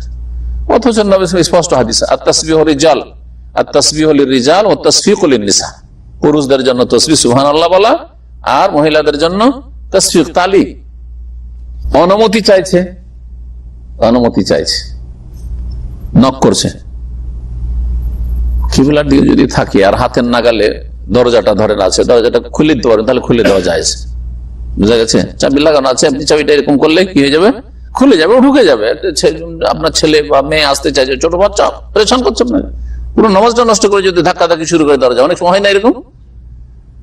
মা আছে, 4-5 বছরের বাচ্চা, ও ধাক্কি শুরু করেছে, চিৎকার করা শুরু করেছে, তো কান্না করে মরে যেতে পারে অনেক সময়। দরজা বন্ধ করে আছেন হয়তো নামাজ, তাহলে দরজাটা আপনি খুলে দেন। সামনে কিবলার দিকে হইলে, কাছাকাছি হইলে, কিবলার উল্টো দিকে হইলে তো ফিরে যাওয়া যাবে না। হ্যাঁ, যদি দেখেন যে আমি যদি সুবহানাল্লাহ বলি, ছেলের হুঁশ এতটুকু আছে, বা যেই লোক আমার কাছে আসতে চাইছে তার হুঁশ আছে, সুবহানাল্লাহ বললে বুঝে যাবে। পুরুষ মানুষ সুবহানাল্লাহ বলবেন, আর যদি মহিলা এরকম করলে বুঝে নেবেন যে না নামাজে আছে, তাহলে করেন তাই। জি, এর উদাহরণ দিই। এই মশলাটি কিন্তু অত্যন্ত ব্যাপক ক্ষেত্রকে সামিল। যেমন একটা লোক টেলিফোন করছে, আর তার টেলিফোন ইমার্জেন্সি, জবাব না দিলে তার ক্ষতি হইতে পারে অথবা আপনার ক্ষতি হইতে পারে। এরকম পরিস্থিতি হয় না? হয় না? আর এই হাউস ড্রাইভারকে জিজ্ঞেস করি, তাহলে বুঝতে পারবেন। এমন এমন হাউস ড্রাইভার, ভালো মানুষ, ভালো মালিকও আছে, কিন্তু এত খারাপ মালিকও আছে, ঠিক নামাজের সময় টেলিফোন। কথা বুঝতে পেরেছেন? আর টেলিফোন না উঠালে কি যে কথা শুনতে হবে, বুঝা গেছে? ক্ষতিও করতে পারে। ওই সময় টেলিফোনটা উঠিয়ে কি করবে? রিসিভ করে মোবাইলটা দিয়ে সুবহানাল্লাহ, মাসলা শিখেন ভালো করে। অজ্ঞানী মুসলিম কি বুঝবে? আমি কিসে আছি? নামাজ আছি। আপনার ছেলে মেয়ে স্কুল থেকে টেলিফোন করছে, আর দেখছেন ছেলে মেয়ে টেলিফোন, ওই সময় না উঠালে পরেশান হইতে পারে। হ্যাঁ, কি হলো না হলো, এইরকম মেলা পরিস্থিতি হইতে পারে। উঠিয়ে নিয়ে কথা বলা যাবে না। হ্যালো, নামাজ বাতিল। হ্যাঁ, নামাজ পড়ছি, নামাজ বাতিল। একটু পরে নামাজ বাতিল। কিন্তু সুবহানাল্লাহ, কার সাথে কথা বললেন? আল্লাহর সাথে। আল্লাহর তাসবিহ করলেন। মানুষের সাথে কথা বলেছেন, কিন্তু আল্লাহর তাসবিহ করাতে বুঝে নিল যে নামাজ আছে। নামাজ ফাসেদ হবে না, নামাজ নষ্ট হবে না। পার্থক্য বুঝতে পারলেন? জি হ্যাঁ, নামাজের ভিতরে আল্লাহর সাথে কথা বলা চলবে, মানুষের সাথে কথা বলা চলবে না। আরবি ভাষা হলে চলবে নাকি? হ্যাঁ, অনেকে যে ভাবেন যে হ্যাঁ আরবি হইলেই মনে হয় চলবে, তাহলে আরবি তো গান বাজনা হয়, চলবে নাকি? হ্যাঁ, বাংলাতেও যদি আল্লাহর সাথে কথা হয় চলবে না? চলবে না। কার সাথে কথা বলছেন? আল্লাহর সাথে। আল্লাহর সাথে কথা বলছে, আরবি শর্ত নাকি? আমি না আরবি কথা বলতে পারবো আল্লাহর সাথে, আপনি পারবেন? আপনি আল্লাহর কাছে কিছু চাইতে চাইছেন, আর আপনার জানা নেই যে আমি এই জিনিসটা চাইবো, তো আমার তো ভাষা নেই যে আরবি দিয়ে আমি আল্লাহর কাছে চাইবো, তো চাইতে পারবেন না? আপনার অধিকার নেই? আছে। এই মাসলা কেন বলছি? যাতে বুঝে নেন যে আল্লাহর কাছে যে কোনো ভাষাই চাওয়া যেতে পারে। নামাজের ভিতরে চাওয়াটা হচ্ছে সবচেয়ে ভালো চাওয়া। সুতরাং কেউ যদি নামাজের ভিতরে দোয়া করে সেজদাতে, অথবা আত্তাহিয়াত দুরূদ পড়ার পরে সালাম ফিরার আগে দোয়া করে, চেষ্টা করবে কোরআনী দোয়া পড়ার, চেষ্টা করবে হাদিসের দোয়া মাসুরা পড়ার। হ্যাঁ, কিন্তু এমন কিছু চাইছে যেই চাওয়াটি তার আরবি ভাষায় কোরআন হাদিসের দোয়াতে জানা নেই, দোয়ায় মাসুরাতে জানা নেই, কিন্তু তাকে চাইতে হবে। আল্লাহ আমাকে সুস্থ করো। অসুস্থ আপনি, আপনার স্ত্রী অসুস্থ, এটা আপনার এমার্জেন্সি দোয়া, এখন জরুরি দোয়া। আপনার বাপ অসুস্থ, মা অসুস্থ, আপনি জানেন না যে আমার বাপ আর মাকে সুস্থ করার দোয়া কি দিয়ে করবেন আপনি? না করেন আয়াতে দোয়া জানা আছে, না করেন আয়াতে এইভাবে দোয়া আছে যে আমার আম্মাকে আল্লাহ শেফা দাও, আছে কি? হ্যাঁ, না হাদিসে আপনার এরকম দোয়া আছে, আম দোয়া আছে শিফার, আরোগ্য তলব করার, কিন্তু সেটা হয়তো আপনার জানা নেই। তাহলে কি আপনি দোয়া করার হক রাখেন না আল্লাহর কাছে? অথচ সবচেয়ে বেশি দোয়া কবুল হয় কিসে? নামাজের ভিতরে, আর বিশেষ করে সিজদাতে। তো আল্লাহকে যদি বলেন আল্লাহ মাশফি উম্মি, আল্লাহ আমার মাকে শেফা দাও, হ্যাঁ, আল্লাহ মাশফিনি শিফাআন কামিলান, আল্লাহ পূর্ণ আমাকে আরোগ্য দান কর, আমি অসুস্থ। যদি আপনার আইয়ুব আলাইহিস সালামের দোয়া জানা থাকে তাহলে তো ভালো। হ্যাঁ, রব্বি আন্নী মাসানি আদ-দুররু ওয়া আনতা আরহামুর রাহিমিন, খুব ভালো কথা। কিন্তু এটা জানা নেই আপনার। দোয়া করার অধিকার আছে না নেই? কাকে ডাকছেন আপনি? আল্লাহকে ডাকছেন। সুতরাং সেখানে আরবি ভাষা ফরজ নেই আপনার জন্য। আল্লাহ আমাকে সুস্থ কর বলা যাবে না? যাবে না। কার সাথে কথা বলছেন? আল্লাহর সাথে। কিন্তু মানুষের সাথে যদি কথা হয় আর একবারে শুদ্ধ আরবি দিয়েও হয়, তারপর নামাজ নষ্ট হয়ে যাবে। হ্যাঁ, বোঝা গেছে কিনা? অনেকদিন পরে আমার সাথে দেখা, আর নামাজ শুরু করার পরে আপনার পাশে লাগলাম, হ্যাঁ, তো যেমনই পাশে লেগেছি, যদি নামাজের অবস্থা বলেন আসসালামু আলাইকুম, নামাজ হবে? নষ্ট হয়ে যাবে। কারণ আপনি কাকে খেতাব করলেন, সম্বোধন করলেন? আসসালামু আলাইকুম শেখ, আপনার উপর সালাম হোক, আমার সাথে কথা বলে দিলেন, নামাজ বাতিল। বোঝা গেছে এবারে? জি হ্যাঁ। কারণ আমাদের দেশের মানুষ বুঝে না, যার ফলে আরে কি এত বড় ভুল ফতোয়া দিল, বলছে যে বাংলাতে দোয়া করা যাবে। আরে দোয়াটা কার কাছে করছেন? আল্লাহর কাছে। আল্লাহর সাথে কথা বলার জন্যই তো নামাজ, আল্লাহর সাথে কথা বলার জন্যই তো নামাজ। ইন্নাল মুসাল্লি ইযা সাল্লা ইউনাজি রাব্বাহু, নবী সাল্লাল্লাহু আলাইহি ওয়াসাল্লাম বলছেন মুসল্লি যখন নামাজ পড়ে রবের সাথে চুপি সারে কথা বলে। এই লুকিয়ে লুকিয়ে কথা বলারই তো সুযোগ এটা, বুঝতে পারছেন? বুঝবেন। অনুমতি চাওয়ার জন্য, বা ইমাম সহ করেছে, ভুল করেছে, ইমামকে সতর্ক করার জন্য, বা কোনো মানুষের প্রাণনাশ হতে যাচ্ছে সাবধান করার জন্য, সতর্ক করা, সাবধান করে। ফালাহুত তানবিহু আলা যালিকা, সতর্ক সাবধান করা যাবে কিভাবে? বিআইয়ুসাব্বিহার রাজুল, পুরুষ মানুষ সুবহানাল্লাহ বলবে, ওয়াতুসাফিকুল মারআতু, আর মহিলা কি করবে? তালি দেবে। কারণ নবী কারীম সাল্লাল্লাহু আলাইহি ওয়াসাল্লাম ইযা নাবাকুম শাইউন ফি সালাতিকুম, তোমাদের নামাজে যদি কোনো সমস্যা দেখা যায়, নামাজের অবস্থায় কোনো এই রকমের পরিস্থিতি তৈরি হয়, এখানে শুধু ইমামের ভুল করার ক্ষেত্রে নয়, আবার আমাদের দেশের অনেকেই অল্প স্বল্প পড়ে মনে করে যে না না সুবহানাল্লাহ বলে সতর্ক করা আর তালি দেওয়া এটা ইমামের ভুলের ক্ষেত্রে শুধু, আর কিন্তু ইমামের ভুলের ক্ষেত্রে নাই। এদা না বাকুম শাইউন, কোন রকমের যদি সমস্যার সম্মুখীন হও, কোন এমন পরিস্থিতি তৈরি হয় যে সেটাকে কি করতে হচ্ছে? সামলাতে হচ্ছে, এই সমাধান করতে হবে নামাজের ভিতরেই। নামাজ চট করে ছেড়ে দেবেন না, নামাজ চট করে ছেড়ে দেবেন। নামাজ না ছেড়ে যদি আমি সমাধান করে দিতে পারি তাহলে করে দেবো, ঠিক আছে? তোমাদের নামাজে যদি কোনো কিছু পেশ আসে, মানে কোনো সমস্যা, কোনো কিছু, তাহলে ফাল তুসাব্বিহুর রিজাল, পুরুষ লোকেরা তাসবিহ করবে, ওয়ালা তুসাফফিকুন নিসা, আর মহিলারা তালি দেবে। বুখারী মুসলিমের হাদিস, সাহল ইবনে সাদ রাদিয়াল্লাহু তাআলা বর্ণিত। 7 নম্বর বিষয়, নামাজিকে সালাম দেওয়া যাবে না? যাবে না? যাবে। কিন্তু নামাজি সালামের জবাব দিতে পারবে? মুখে না, ইশারায়। হ্যাঁ, ইশারায়। বলছে ওয়ালা ইউকরাহু সালাম আলাল মুসাল্লি, মুসাল্লিকে সালাম দেওয়া মাকরুহ নয়। কিন্তু হানাফি মাযহাবে মাকরুহ। মুশকিল, হানাফি মাযহাব মেলা জায়গাতে সালাম দেওয়া যায় না, মাকরুহ। তার মধ্যে একটা নামাজের অবস্থায় দেওয়া যাবে না, খাবার অবস্থায় সালাম। একবার ছোট কালে, বয়স তখন 13-14 বছর বয়স, হ্যাঁ, ছোট মামার বিয়ে, আর মাদ্রাসায় পড়ি, তখন দেখছি সব মুরব্বী লোকেরা আছে, সালাম আলাইকুম বলে দিচ্ছে, এই ছেলে তুমি সালাম দিলে, নামাজের সময় সালাম দেওয়া যায়? আমি তার বেশি কিছু জানি না, এখনকার মতো হলে তো একটু ভালো করে ওদেরকে সাইজ করা যেত, হ্যাঁ, কিন্তু ওরা আমাকে সাইজ করে দিল, ভুল সাইজ। জাহালত মুসলিম সমাজে, আল্লাহ, এগুলো বিদআত। যে বলবে যে নামাজের অবস্থায় সালাম দেওয়া যায় না, নামাজিকে মসজিদে ঢুকছে, নামাজ সালাম আলাইকুম বলেন, অসুবিধা নেই, বা সুন্নত পড়ছে সালাম দেন না? সৌদি আরবে এই সুন্নত গুলির উপর আমল আছে। মসজিদে ঢুকছে সালাম আলাইকুম বলছেন, তাহিয়াতুল মসজিদ পড়ছে, সুন্নত পড়ছে।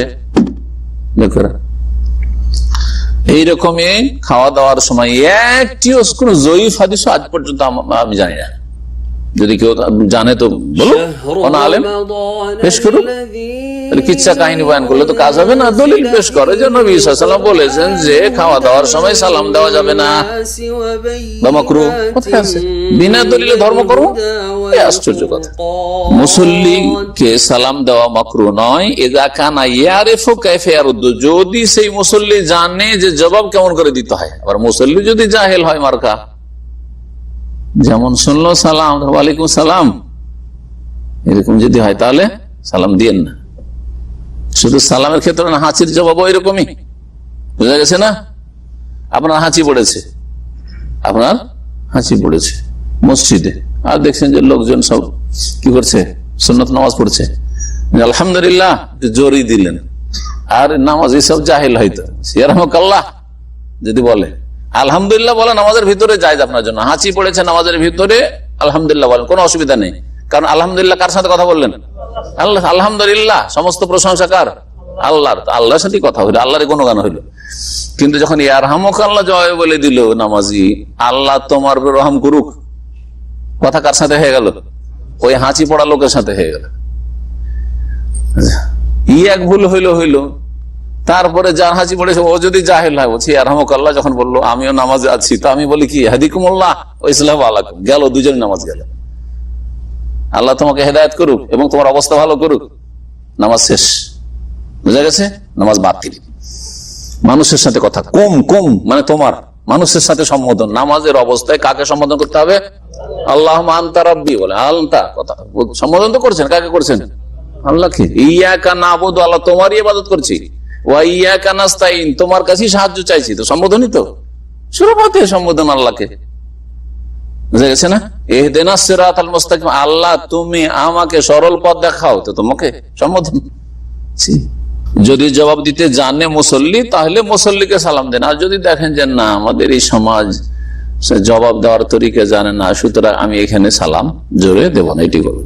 ওয়ালিল মুসাল্লিহিনা ইযা রাদ্দুস সালাম আলাল মুসাল্লি ফি হালিস সালাতি, নামাজের অবস্থায় সালামের জবাব মুসল্লি দিতে পারে। হ্যাঁ, মুসল্লিকেও দিতে পারে, আর বাইরে থাকলেও ফি হালিস সালাত, নামাজের অবস্থায়। কিন্তু কিভাবে? বিল ইশারাতে বিল ইয়াদ, হাতের ইশারায়। ধরেন আপনি দাঁড়িয়ে নামাজ পড়ছেন, আর একজন সালাম আলাইকুম বললো, করতে পারবেন হাতের ইশারা। হাতকে কি করে সম্প্রসারিত করবে? হাতকে সম্প্রসারিত করবে, লা বিল লাফজ, কথার দ্বারা না, ওয়ালাইকুম আসসালাম দিয়ে নয়। কারণ আব্দুল্লাহ ইবনে উমর রাদিয়াল্লাহু তাআলা আনহু থেকে এর দলিল বর্ণিত আছে যে ইশারা করে সালামের জবাব দেওয়া যেতে পারে। 8 নম্বর বিষয় হচ্ছে নামাজের ভিতরে সূরা পড়া সম্পর্কে। বিভিন্ন রকম তরিকে আপনি সূরা পড়তে পারেন, সূরা মিলাইতে পারেন সূরা ফাতিহার সাথে। ওয়ালিল মুসাল্লি আন ইয়াকরা ইদ্দাতা সুওয়ারিন ফি রাকাতিন ওয়াহিদা, এক রাকাতে কয়েকটা সূরা পড়তে পারে। এই মাসলা অনেকে জিজ্ঞেস করেন, বিষয় আমি তাহাজ্জুদের নামাজ পড়বো আর আমার বড় সূরা তো মুখস্থ নেই, আর লম্বা তাহাজ্জুদ পড়তে চাই, তো আমি কি মেলাগুলি সূরা এক রাকাতে পড়তে পারবো কি পারবো না? জবাব কি? পারবেন। ফরজও পারবেন, সুন্নাতেও পারবেন, তাহাজ্জুদেও পারবেন, তারাবিতেও পারবেন, সবই তো পারবেন।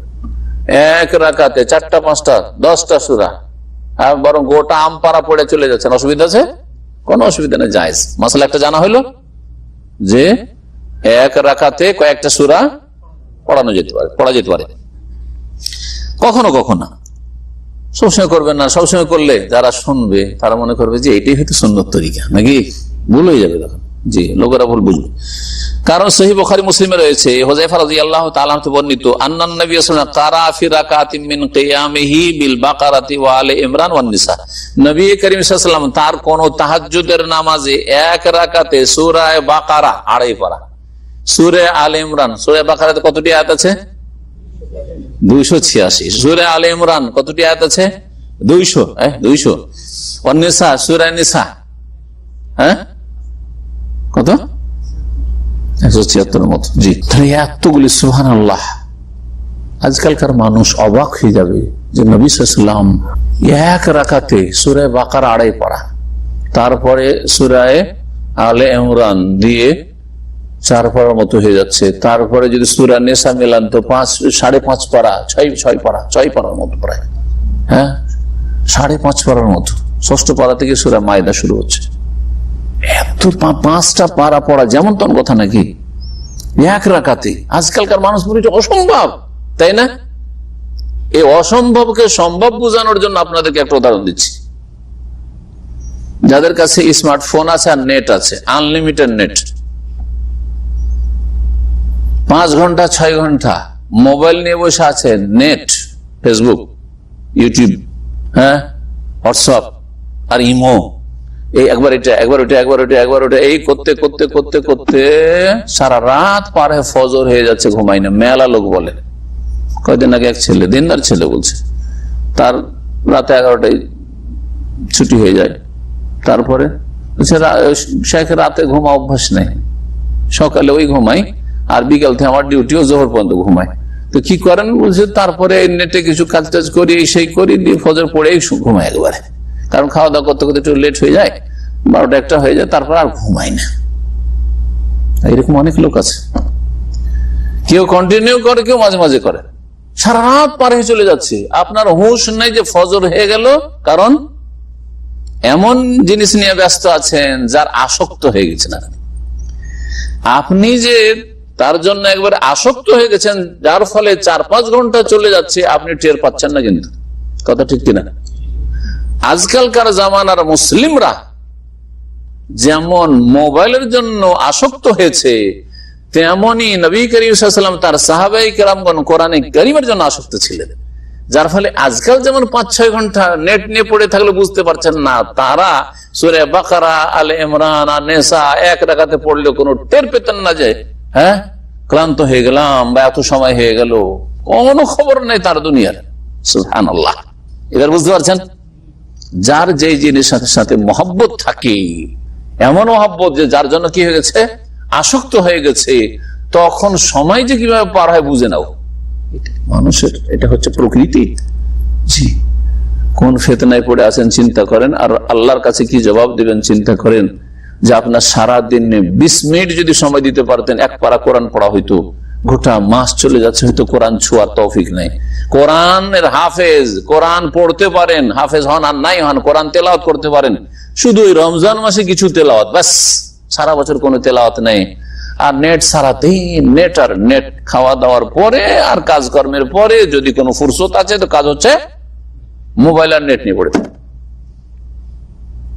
আল্লাহ যদি জিজ্ঞেস করেন তোর নেটের হক ছিল এত ঘন্টা, তো আমার কোরআনের হক কি আদায় করেছিস বল, কি জবাব দিবেন? কি জবাব দিবেন বলুন? জি, সুতরাং যাতে করে একটু জবাব দিতে পারেন, ওর জন্য একটু প্রস্তুতি রাখেন।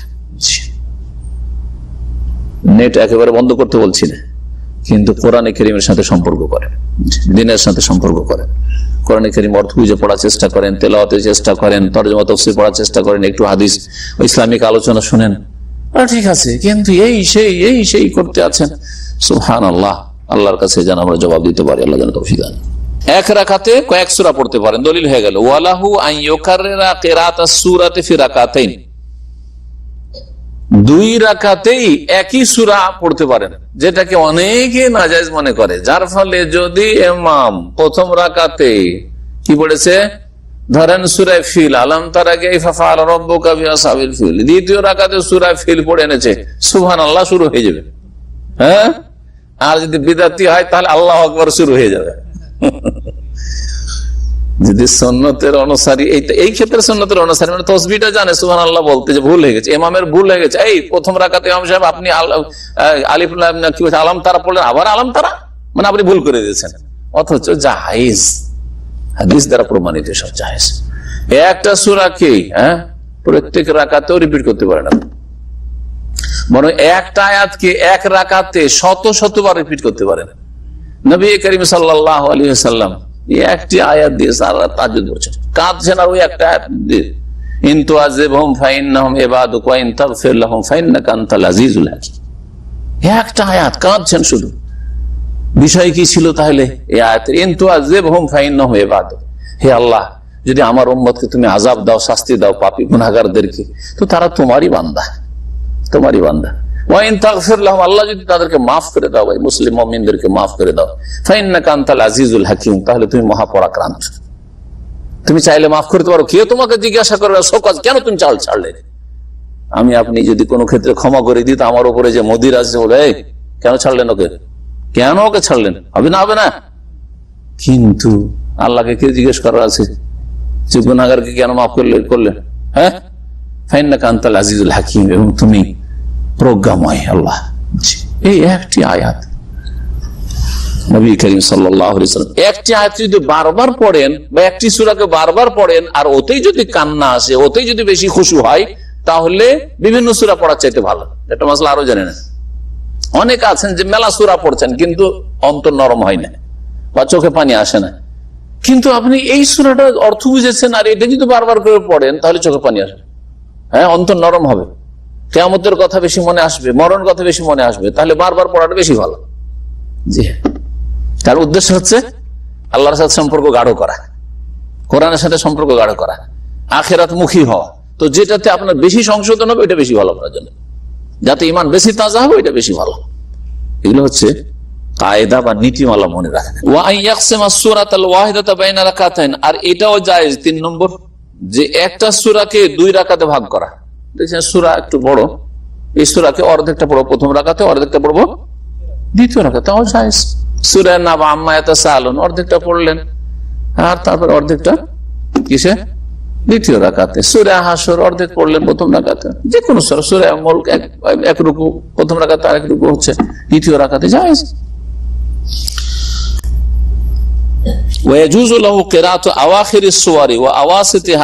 কখনো কখনো সূরার শেষ থেকে অথবা মাঝখান থেকে পড়াও জায়েজ, নবী পড়েছেন কখনো কখনো, কিন্তু খুব কম, এটা এত বেশি না। আজকালকার ইমামরা কিন্তু বেশিরভাগ সুন্নতের খেলাফগুলি বেশি করেন, যেগুলো জীবনে হয়তো নবী একবার দুবার করেছেন। শুধু সূরার বড় বড় সূরার মাঝখান থেকে 2-3টা আয়াত পড়ে নিল, হ্যাঁ, শেষ থেকে 2-3টা আয়াত পড়ে নিল, এরকমই করে। অথচ এগুলো নবী সাল্লাল্লাহু আলাইহি ওয়াসাল্লাম জীবনে একবার দুবার করেছে। এত বেশি করা তাহলে সুন্নতের খেলাফ কাজ। এই মাসলাগুলি অনেকে জানে না, আর ইমামরা জানলেও আমল করেন না। নবী সাল্লাল্লাহু আলাইহি ওয়াসাল্লামের যেটা অধিকাংশ সময় নিয়ম ছিল যে গোটা সূরা 1 রাকাত পড়ে নেওয়া, বড় হইল, হ্যাঁ, অথবা সূরাটাকে 2 ভাগ করে 2 রাকাতে পড়া, শেষ করা, গোটা সূরাকে খতম করা। যেমন শুক্রবার দিন ফজরের নামাজে নবী সাল্লাল্লাহু আলাইহি ওয়াসাল্লাম কি পড়তেন প্রথম রাকাতে? কি জানেন না নাকি? বলেন। প্রথম রাকাতে সূরা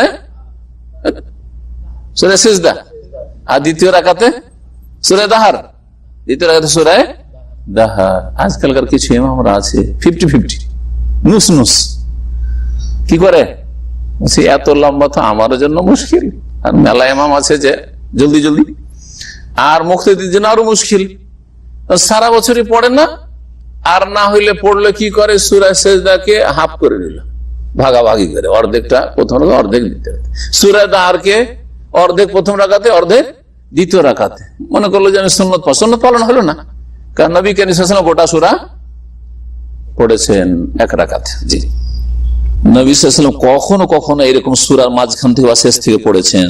মুসনাদ আহমদে, মুসলিমে ইবনে আব্বাস রাদিয়াল্লাহু আনহু থেকে বর্ণিত হাদিসে আন্না নবী কানা ইয়াকরাউ ফিল উলা মিন রাকাতাইল ফজর, ফজরের 2 রাকাতের প্রথম রাকাতে পড়তেন কুলু আমান্না বিল্লাহি ওয়া মা উনজিলা ইলাইনা। এই আয়াতটি সূরা বাকারা আয়াত নম্বর 136, সূরা বাকারা আয়াত নম্বর 36, এটা পড়েছেন। অফিস সানিয়া দ্বিতীয় রাকাতে পড়েছেন আলে ইমরানের সূরা কুল ইয়া আহলাল কিতাবে তাআলাউ ইলা কালিমাতিন সাওয়াইন বাইনানা ওয়া বাইনাকুম আল্লা না'বুদা ইল্লাল্লাহ ওয়া লা নুশরিকা বিহি শাইআন ওয়া লা ইয়াত্তাখিযা বা'দুনা বা'দান আরবাবা মিন দুনিল্লাহ ফাইন তাওয়াল্লাউ ফাকুলু আশহাদু বিআন্না মুসলিমুন, সূরা আলে ইমরান আয়াত নম্বর 64। আর তারপর নবী করিম সাল্লাল্লাহু আলাইহি ওয়াসাল্লামের উপর যে কোরআনে কারীম নাযিল হয়েছে সূরা মুজাম্মিলের আয়াত নম্বর 20, তাতে রয়েছে ফাকরাউ মা তায়াসসারা মিনাল কোরআন, কোরআন থেকে যা সহজ হয় তাই পড়ো, কোরআনে যা সহজ সাধ্য তাই পড়ো, যেটা যার জন্য সহজ, আপনার জন্য যেটা সূরা ভালো মুখস্থ আছে আর সুন্দর পড়তে হবে ওইটাই পড়েন, যতটা মুখস্থ আছে ততটা পড়েন, যেখান থেকে আছে ওখান থেকে পড়তে পারেন, তাহলে বোঝা গেল যে সব জায়েজ। কিন্তু নবী সাল্লাল্লাহু আলাইহি ওয়াসাল্লামের বেশিরভাগ সুন্নাত হচ্ছে পুরা সূরা খতম করা 1 রাকাতে, অথবা একটা সূরাকে পুরা খতম করা 2 রাকাতে, এরকম কাজ।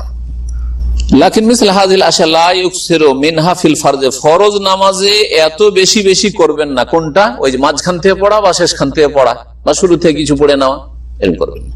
বলিয়া ফালু যালিকা আহয়ানা, কখনো কখনো করবেন। এই যে সুন্নাত, সুন্নাত হচ্ছে কি আইয়াকরা সূরাতান কামিলা, পুরা সূরা এক রাকাত পড়বে, এটা হচ্ছে সুন্নাহ।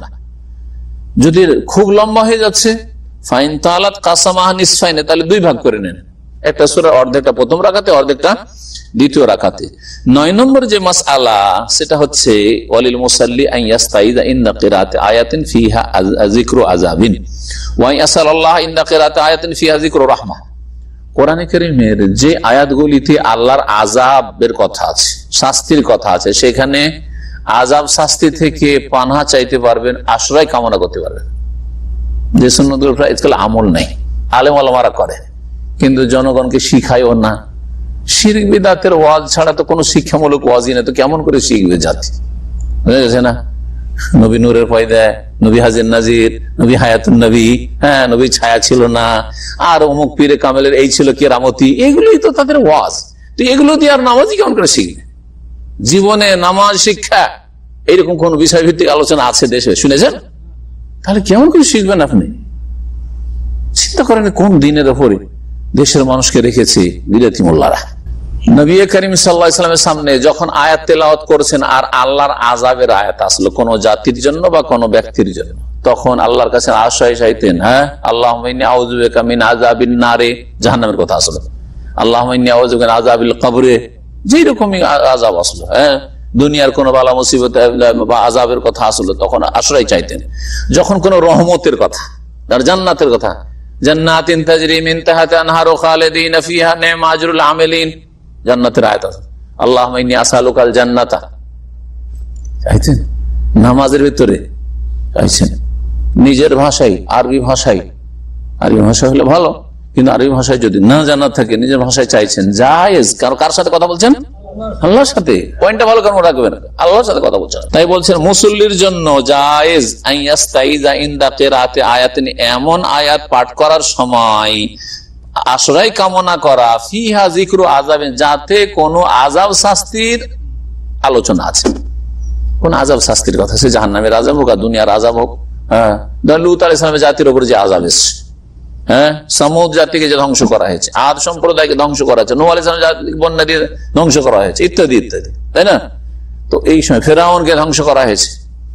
এই আযাবগুলি, এই আয়াতগুলি তেলাওয়াত করছেন, তখন আল্লাহুম্মা ইন্না নাউযু বিকা, হ্যাঁ তোমার আশ্রয় গ্রহণ করছি মিন আযাবিদ দুনিয়া ওয়াল আখিরাহ, দুনিয়া আখিরাতের আযাব থেকে বলা যাবে না? যাবে না। জি হেদায়েতের আয়াত, তখন হ্যাঁ আল্লাহুম্মা হদিনা বলা যাবে, আল্লাহ আমাদেরকে হেদায়েত করো, আল্লাহুম্মা হদিনা আলা সিরাতিকাল মুস্তাকিম। জি ওয়া ইয়াসআলাল্লাহ ইনদা কিরাআতি আয়াতিন ফিহা যিকরু রাহমা, আর আল্লাহর কাছে চাইবে এমন আয়াত তেলাওয়াত করার সময় ওই জিনিসটি যাতে রহমতের আলোচনা আছে। যখন রহমতের কথা আছে, রহমত হচ্ছে জান্নাত, রহমত হচ্ছে দুনিয়ার সুখ, হ্যাঁ তখন আল্লাহর কাছে রহমত কামনা করবেন। ও রাহমাতি ওয়াসিআত কুল্লা শাই, কোরআন আয়াত তেলাওয়াত করছেন আপনি নামাজে, আমার রহমত সব কিছুকে শামিল। তো আল্লাহুম্মা ইন্নী আসআলুকা রাহমাতাকা বলা যাবে না? ওয়ালাহু আন ইউসাল্লি আলান নবী সাল্লাল্লাহু আলাইহি ইনদা কিরাআতি যিকরিহি, নবী করিম সাল্লাল্লাহু আলাইহি সাল্লামের নাম যখন আসছে তখন দরুদ পড়া যাবে। এটা মাসলা। কোরআনে কারীমের নবীর নাম আছে না নেই? হ্যাঁ, মা কানা মুহাম্মাদুন আবা আহাদি মির রিজালিকুম ওয়ালাকিন রাসূলুল্লাহ ওয়া খাতামান নাবিয়্যিন, আল্লাহুম্মা সাল্লি আলা মুহাম্মাদ বলা যাবে না? যাবে না? হ্যাঁ, ইন্নাল্লাহা ওয়া মালাইকাতাহু ইউসাল্লুনা আলান নবী ইয়া আইয়ুহাল্লাযীনা আমানু সাল্লু আলাইহি ওয়া সাল্লিমু তাসলিমা, আল্লাহুম্মা সাল্লি আলা মুহাম্মাদ আল্লাহ বারিক আলা মুহাম্মাদ বলা যাবে না? যাবে না? হ্যাঁ, সাল্লাল্লাহু আলাইহি ওয়াসাল্লাম, সাল্লাল্লাহু আলাইহি ওয়াসাল্লাম বলা যাবে। নবী সাল্লাল্লাহু আলাইহি ওয়াসাল্লামের যদি আলোচনা আসে কোন আয়াতে, তাহলে তখন নবী সাল্লাল্লাহু আলাইহি ওয়াসাল্লাম কি করা যাবে? সালাত পেশ করা যাবে, দরুদ পেশ করা যাবে। লিতাআক্কুদিস সালাতি আলাইহি ইনদা যিকরিহি, কারণ নবী সাল্লাল্লাহু আলাইহি ওয়াসাল্লামের নাম আসলে কি করতে হবে? দরুদ পেশ করতে হবে, এর তাগিদ রয়েছে। বরং নবী সাল্লাল্লাহু আলাইহি ওয়াসাল্লাম কৃপণ বখিল বলেছেন কাকে? আল বাখিলুল্লাযী যুকিরতু ইনদাহু ফালাম ইউসাল্লি আলাইয়া, বখিল কৃপণ ওই ব্যক্তি সত্যিকার যার সামনে আমার কথা আলোচিত হইল কিন্তু আমার উপর দরুদ পেশ করলো না। ওয়া হাদা মুস্তাহাবুন ফি নফল, নফল নামাজে হলে মুস্তাহাব, নফল নামাজে হলে কি সুন্নাত মুস্তাহাব। তো নফল নামাজে যখন এমন আয়াত তেলাওয়াত করছেন বা তেলাওয়াত শুনছেন, ধরেন নফল তারাবির নামাজ, সুন্নাত নামাজ, তারাবির নামাজে আপনি শুনছেন এমন আয়াত যে আয়াতে নবী করিম সাল্লাল্লাহু আলাইহি সাল্লামের নাম এসছে বা গুণ এসছে, সুবহানাল্লাযী আসরা বিআবদিহি, বান্দাকে নবী। তো সূরা মেরাজের আয়াত পড়ছে, তখন বলে আল্লাহুম্মা সাল্লি আলা মুহাম্মদ, বলা হচ্ছে সুন্নাত। আর ফরজ নামাজে যথাসাধ্য এগুলি কম করা, সেই জন্য জায়েজ বলছেন। হুযায়ফা রাদিয়াল্লাহু তাআলা বর্ণিত হাদিসে রয়েছে যে এর আগে বর্ণিত হয়েছে, মুবাহুন ফিল ফারজ, আর ফরজ নামাজে জায়েজ। ফরজ নামাজে কেউ যদি নবী সাল্লাল্লাহু আলাইহি ওয়াসাল্লামের নাম শুনে দুরূদ পাঠ করে তাহলে সেটা জায়েজ বলছেন। এখানে আজকের আলোচনা শেষ হচ্ছে। আল্লাহ রাব্বুল আলামিন আমাদের গুনাহ খাতা মাফ করেন এবং ইলম আমলে তৌফিক দান করেন, কোরআন সুন্নাহ অনুযায়ী চলার তৌফিক দান করেন, শিরক বিদআত থেকে বেঁচে থাকার তৌফিক দান করেন, 5 ওয়াক্ত নামাজকে ঠিক করার তৌফিক দান করেন। সাল্লাল্লাহু আলাইহি ওয়া সাল্লাম মুহাম্মদ ওয়া আলা আলিহি ওয়া সাহবিহি।